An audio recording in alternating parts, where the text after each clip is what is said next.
తాకట్లో ఉన్న మీ బంగారాన్ని విడిపించి ఆ రోజు ఆన్లైన్ రేటుకి కొంటాం. Sharma gold company.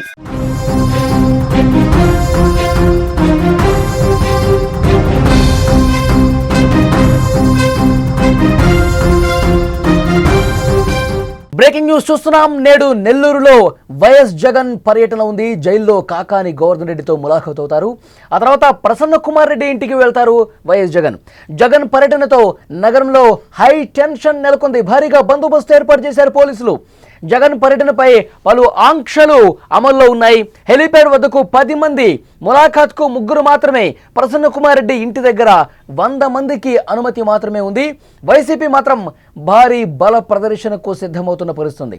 ఇప్పటికే టీడీపీ వైసీపీ మధ్య మాటల యుద్ధం కొనసాగుతోంది. ఏం జరుగుతుందన్న ఒక టెన్షన్ అయితే అక్కడ కనిపిస్తోంది. నెల్లూరులో ఈరోజు ఏం జరగబోతుంది, ఎలాంటి గందరగోళం జరుగుతుంది, ఎలాంటి టెన్షన్ నెలకొంటుందన్నది అక్కడ ఆందోళనకర పరిస్థితులు కనిపిస్తున్నాయి. వైసీపీ అధ్యక్షుడు మాజీ ముఖ్యమంత్రి వైఎస్ జగన్మోహన్ రెడ్డి ఇవాళ నెల్లూరు జిల్లా పర్యటన నేపథ్యంలో టెన్షన్ వాతావరణం కనిపిస్తోంది. ఈ పర్యటనలో భాగంగా నెల్లూరు సెంట్రల్ జైల్లో రిమాండ్ ఖైదీగా ఉన్న మాజీ మంత్రి కాకాని గోవర్ధన్ రెడ్డిని కలుస్తారు. అలాగే ఈ మధ్య దాడుల్లో చిక్కుకున్న మాజీ ఎమ్మెల్యే నల్లపురెడ్డి ప్రసన్న కుమార్ రెడ్డి ఇంటికి వెళ్ళి వారి కుటుంబ సభ్యులతో మాట్లాడతారు వైఎస్ జగన్. అయితే జగన్ పర్యటనపై ఆంక్షలు మాత్రం కొనసాగుతున్నాయి. ఇవాల్టి పర్యటనకు సంబంధించి పోలీసులు ఆంక్షలు పెట్టారు. హెలీప్యాడ్ వద్దకు 10 మంది మాత్రమే వెళ్ళాలి. ములాఖత్కు జైల్లో ఉన్న కాకాని కలవటానికి 3 మాత్రమే జగన్మోహన్ రెడ్డి వెంట ఉండాలి. అలాగే ప్రసన్న కుమార్ రెడ్డి ఇంటి దగ్గర 100 మందికి మాత్రమే అనుమతి ఇచ్చారు. ఇప్పటికే అనంతపురం జిల్లా రాప్తాడులో పరిస్థితి ఏం జరిగిందో మనకు తెలుసు. రాప్తాడులో ఏం జరిగింది? అనంతపురం జిల్లాలో అక్కడ ఒక కార్యకర్త కుటుంబాన్ని కలవటానికి రాప్తాడులో హెలికాప్టర్లో వెళ్ళారు వైఎస్ జగన్మోహన్ రెడ్డి. అప్పుడు హెలికాప్టర్ పూర్తిగా ధ్వంసమైపోయిన పరిస్థితుంది. ఇదే విధంగా వేలాదిగా జన సమీకరణ చేసుకొచ్చారు. హెలికాప్టర్ దిగిన వెంటనే జై జగన్, సీఎం జగన్, సీఎం జగన్ అంటూ నినాదాలు చేసుకుంటూ అక్కడికి వెళ్ళిన కార్యకర్తలు హెలికాప్టర్ మీద పడిపోయి విండ్ షీల్డ్ పూర్తిగా దెబ్బతిని ఒక గందరగోళం నెలకొన్న పరిస్థితి కనిపించింది. అంటే అక్కడ వైఎస్ఆర్ కాంగ్రెస్ పార్టీయే కావాల్సుకునే అక్కడ జన సమీకరణ చేసి కావాలనే హెలికాప్టర్ దగ్గరకు వచ్చి కావాలనే విండ్ షీల్డ్ దెబ్బతినేలా ప్రయత్నం చేసి జగన్మోహన్ రెడ్డి గారికి రక్షణ లేదు, ఈ ప్రభుత్వం జగన్మోహన్ రెడ్డి గారికి భద్రత కల్పించట్లేదు, ఈ విధంగా ప్రచారం చేసుకోవటం కోసమే ఈ చేశారంటూ వాళ్ళు విమర్శలు చేసినటువంటి పరిస్థితి ఉంది. కూటమి ప్రభుత్వం నుంచి టార్గెట్ కనిపించింది. అయితే ప్రకాశం జిల్లా పొదిలి పర్యటన జరిగింది. ఆ పొదిలిలో ఏం జరిగిందో కూడా ఒక్కసారి మీకు ఎక్స్ప్లెయిన్ చేసే ప్రయత్నం చేస్తా. పొదిలిలో అక్కడ పొగాకు రైతుల్ని కలవటం కోసం జగన్మోహన్ రెడ్డి గారు పర్యటన పెట్టుకున్నారు. అక్కడ పొగాకు రైతులు కలవటానికి అప్పటికే ఆంక్షలు పెట్టారు. కొంతమంది మాత్రమే మీరు వెళ్ళాలి, కొంతమందిని మాత్రమే మీరు తీసుకుని వెళ్ళాలి. ఎందుకంటే గతంలో చాలా ఉద్రిక్తమైన పరిస్థితులు ఉన్నాయి కాబట్టి కొంతమందితో వెళ్ళండి. మీరు రైతులను కలవటానికి వెళ్తున్నారు కదా, కొంతమందితో వెళ్ళండి. కానీ జగన్మోహన్ రెడ్డి ఎక్కడా వినిపించుకోని పరిస్థితి ఉంది. వెంట వందలాదిగా వేలాదిగా జనసేకమైన సమీకరణ చేసి కాన్వాయ్ వెంట భారీగా వాహనాలు తీసుకుని పొదిలికి వచ్చారు. పొదిలిలో కొంతమంది రైతులు, మహిళలు నిరసన తెలుపుతున్నారు. మహిళలు ముఖ్యంగా రోడ్డుకి అవతల శాంతియుతంగా ప్లకార్డులు పట్టుకొని నిరసన వ్యక్తం చేస్తున్నారు. దేనికోసం?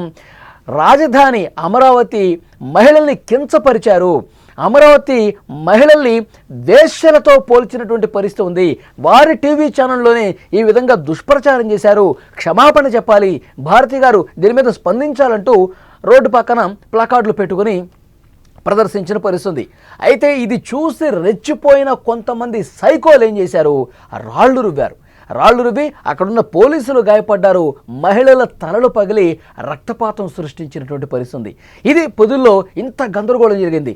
ఈ గందరగోళం మధ్య సీఎం జగన్ అంటూ నినాదాలు చేసుకుంటూ పొగాకు రైతులు కలిశారు. కానీ అక్కడ పొగాకు రైతులు ఉన్నారనేది కూడా పెద్ద క్వశ్చన్ మార్క్. దీని మీద కూడా తెలుగుదేశం పార్టీ నాయకులు విమర్శలు చేసిన పరిస్థితి. ఇక పల్నాడు జిల్లా విషయానికి వద్దాం. పల్నాడు జిల్లాలో పరిస్థితి ఏ విధంగా ఉంది?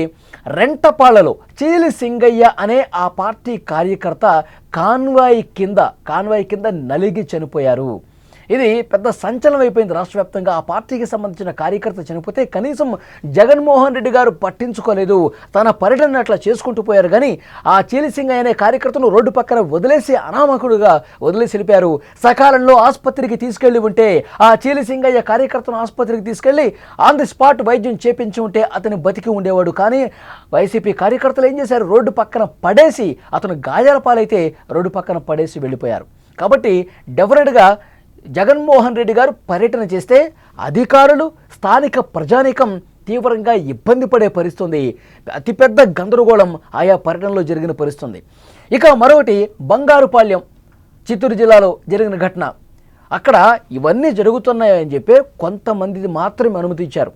100 మందికి మించకూడదు అని చెప్పి చాలా స్పష్టంగా పోలీస్ అధికారులు ఆంక్షలు పెట్టారు. కానీ ఈ ఆంక్షలను అన్నీ కూడా పూర్తిగా బేఖాతరు చేసి నిబంధనలన్నింటినీ కూడా తూట్లు పొడిచి మళ్ళీ వేలాదిగా జనం రోడ్ల మీదకు తీసుకొస్తా ఉన్నారు. జన సమీకరణ చేయొద్దు అంటే జన సమీకరణ చేస్తూ ఉన్నారు. అక్కడ బంగారుపాళ్యంలో కొంతమంది రైతుల దగ్గర మామిడి పండ్లకు సంబంధించిన ట్రాక్టర్లు కూడా బలవంతంగా లాక్కొని వాటిని కింద రోడ్డు మీద పారబోసి వాటిని తొక్కించి ఒక సైకోలాగా బిహేవ్ చేశారు అంటూ తెలుగుదేశం పార్టీ ఆల్రెడీ విమర్శలు చేసినటువంటి పరిస్థితి ఉంది. అంతకుముందు కార్యకర్తల్ని తలలు ఎక్కించినటువంటి జగన్మోహన్ రెడ్డి కాన్వాయ్ ఇక్కడ పూర్తిగా ట్రాక్టర్లు పెట్టి మామిడి పండ్లను తొక్కించి రైతుల మానసికంగా వేధించారు అంటూ తెలుగుదేశం పార్టీ కావచ్చు, జనసేన అట్లా కూటమి పార్టీకి సంబంధించినటువంటి నాయకులు కూడా విమర్శలు చేసిన పరిస్థితుంది. సో ఆ జగన్మోహన్ రెడ్డి గారు బయటకు వస్తే ఎందుకు ఇంత గందరగోళం జరుగుతుంది, ఎందుకు హింస చెలరేగుతుంది, ఇవన్నీ కూడా వాళ్ళు ఆలోచన చేసుకోవాలి. కేవలం జన సమీకరణ చేసి జగన్మోహన్ రెడ్డి గారికి ఎక్కడ కూడా క్రేజ్ తగ్గలేదు అని చూపించుకోవటం కోసం ఈ విధంగా పెద్ద ఎత్తున ఇక్కడ నెల్లూరు జిల్లాలో పర్యటన ఉంటే చుట్టుపక్కల అన్ని జిల్లాల నుంచి కార్యకర్తలు తీసుకొస్తున్నారు. గుంటూరు జిల్లాలో పర్యటన ఉంటే గుంటూరు చుట్టుపక్కల జిల్లాల నుంచి, పొదిల్లో పర్యటన చేస్తే పొదిలి చుట్టుపక్కల మొత్తం కూడా రోడ్ల మీదకి వేలాదిగా తీసుకురావాలి. జగన్మోహన్ రెడ్డి క్రేజ్ ఏ విధంగా ఉందో చూపించుకోవడం కోసం ఈ విధంగా చేస్తూ ఉన్నారంటూ మండిపడుతున్నటువంటి పరిస్థితి. సో డెఫినెట్గా అందుకే ఇవన్నీ అనుభవాలు ఉన్నాయి కాబట్టే ఈసారి పోలీసులు మళ్ళీ స్ట్రిక్ట్గా వ్యవహరిస్తామని చెప్తున్నారు. మళ్ళీ కూడా ఆంక్షలు పెట్టినటువంటి పరిస్థితి. హెలీప్యాడ్ దగ్గరికి ఎక్కడైతే హెలికాప్టర్ ల్యాండ్ అవుతుందో అక్కడ కేవలం 10 మంది మాత్రమే అనుమతి ఉంది అని చెప్తున్నారు. ఆ తర్వాత జైల్లో మాజీ మంత్రి కాకాని గోవర్ధన్ రెడ్డి గారిని పలకరించడానికి వెళ్తున్నారు, ములాఖాకు వెళ్తున్నారు. అక్కడ కేవలం జగన్మోహన్ రెడ్డి గారితో పాటు 3 మాత్రమే అనుమతి ఉంటుందని చెప్పి చాలా స్పష్టంగా చెప్పినటువంటి పరిస్థితి. అక్కడి నుంచి ప్రసన్న కుమార్ రెడ్డి ఇంటికి వెళ్తారు వైఎస్ జగన్మోహన్ రెడ్డి గారు. 8 కిలోమీటర్ల దూరం ఉంది. ఈయన ప్రసన్న కుమార్ రెడ్డి పర్యటన కూడా ఇదే రోజు పెట్టుకోవడానికి కారణం ఏంటంటే 8 కిలోమీటర్లు ఆ లెంగ్త్ ఉంది కాబట్టి, దారి పొడవు ఉంది కాబట్టి ఈ 8 కిలోమీటర్ల పాటు జన సమీకరణ చేసుకోవచ్చు. ఈ 8 కిలోమీటర్ల పాటు వేలాదిగా జనాన్ని రోడ్ల మీదకి తీసుకొచ్చి జగన్మోహన్ రెడ్డి క్రేజ్ని, జగన్మోహన్ రెడ్డి మేనియా చూడండి అని చూపించుకునే ప్రయత్నంలో భాగంగా చేస్తూ ఉన్నారంటూ తెలుగుదేశం పార్టీ మళ్ళీ విమర్శలు ఎక్కిపెట్టిన పరిస్థితుంది. సో అందుకనే ఇవాళ కూడా కేవలం 100 మంది మాత్రమే జగన్మోహన్ రెడ్డి గారితో పాటు నల్లపురెడ్డి ప్రసన్న కుమార్ రెడ్డి ఇంటికి వెళ్ళాలి, అక్కడ 100 మందికి మాత్రమే అనుమతి ఉందని చెప్పారు. కానీ గతంలో ఎప్పుడు జగన్మోహన్ రెడ్డి కానీ వైఎస్ఆర్ కాంగ్రెస్ పార్టీ కానీ ఈ నిబంధనలు పట్టించుకోలేదు. ఎప్పుడు కూడా ఈ ఆంక్షల్ని పట్టించుకోవట్లేదు. వాటిని పూర్తిగా పాతరేసేసి వేలాదిగా రోడ్ల మీదకు వస్తున్నటువంటి పరిస్థితి ఉంది కాబట్టి అక్కడ నెల్లూరులో ఉన్నటువంటి సాధారణ ప్రజానీకం కూడా భయపడుతున్న పరిస్థితి ఉంది. మా రోజువారీ కార్యక్రమాలకి జగన్మోహన్ రెడ్డి గారు ఈరోజు విఘాతం కలిగిస్తారేమో అని చెప్పి ఒక భయం పట్టుకుంది, ఆందోళన కల్పిస్తోంది. ఎందుకంటే గత పర్యటనల అనుభవం ఉంది కాబట్టి డెఫినెట్గా నెల్లూరు ప్రజానీకంలో ఆ భయం అనేది ఉంది. మరి పోలీసులు ఏ మేరకు అక్కడ భద్రత కల్పిస్తారు? ఎందుకంటే వేలాదిగా రోడ్ల మీదకు వస్తే పోలీసులు కూడా, ఎందుకంటే ఆంక్షలు పట్టించుకోరు కాబట్టి వేలాదిగా పోలీసులు కూడా రావాలి. 100ల కొద్దీ 1000ల కొద్దీ ఒక బలగాలన్నీ కూడా మోహరించి ఎక్కడ ఎటువంటి అవాంఛనీయ ఘటనలు, ముఖ్యంగా ప్రజా ఆస్తులు కావచ్చు, సాధారణ ప్రజానీకానికి కావచ్చు, ఎలాంటి ఇబ్బంది లేకుండా చూడాల్సిన బాధ్యత పోలీసు యంత్రాంగం మీదే ఉంటుంది కాబట్టి వాళ్ళకి తలనొప్పిగా మారిన పరిస్థితుంది. ఆంక్షలు ఎక్కడా జగన్మోహన్ రెడ్డి పట్టించుకోడు. మళ్ళీ మేమే రోడ్ల మీదకి వచ్చి ఎలాంటి అవాంఛనీయ ఘటనలు జరగకుండా చూసుకోవాల్సిన బాధ్యత మా మీద ఉంది కాబట్టి ఒకవైపు పోలీసులకి, అధికారులకి, సాధారణ ప్రజానీకానికి కూడా పూర్తిగా ఇబ్బందికర పరిస్థితులు ఉంటాయన్నది చాలా స్పష్టంగా గత అనుభవాలను చూస్తే అర్థమవుతుంది. మరి ఇవాళ నెల్లూరు పర్యటనలో ఏం జరగబోతుంది? గతంలో జరిగినట్టే మళ్ళీ హింస చెలరేగుతుందా? మళ్ళీ రక్తపాతం ఏమన్నా కనిపిస్తుందా? జగన్మోహన్ రెడ్డి పర్యటన ఉన్నటువంటి నేపథ్యంలో ఒక ఆందోళన, ఒక టెన్షన్ అయితే కనిపిస్తుంది. వైసీపీ కార్యకర్తలు చాలామంది ఇప్పటికే ప్లాన్ చేసుకుంటున్నారు. వేలాదిగా కాన్వాయ్ జగన్మోహన్ రెడ్డి వెంట నడిచేందుకు, జగన్మోహన్ రెడ్డి కాన్వాయ్ వెనకాలే వచ్చేందుకు ఇప్పటికే కొన్ని ప్లాన్స్ చేసుకున్నట్టుగా తెలుస్తుంది. స్థానికంగా ఉన్నటువంటి వైఎస్ఆర్ కాంగ్రెస్ పార్టీ నాయకులు కూడా ఎవరెవరు ఎక్కడి నుంచి ఎంతమంది రావాలనే ఒక ప్లాన్ కూడా రెడీ చేసుకున్నట్టుగా తెలుస్తుంది. ఈరోజు నెల్లూరులో ఎలాంటి పరిస్థితులు ఉంటాయనేది కూడా మరికొద్దిసేపట్లో తేలబోతోంది.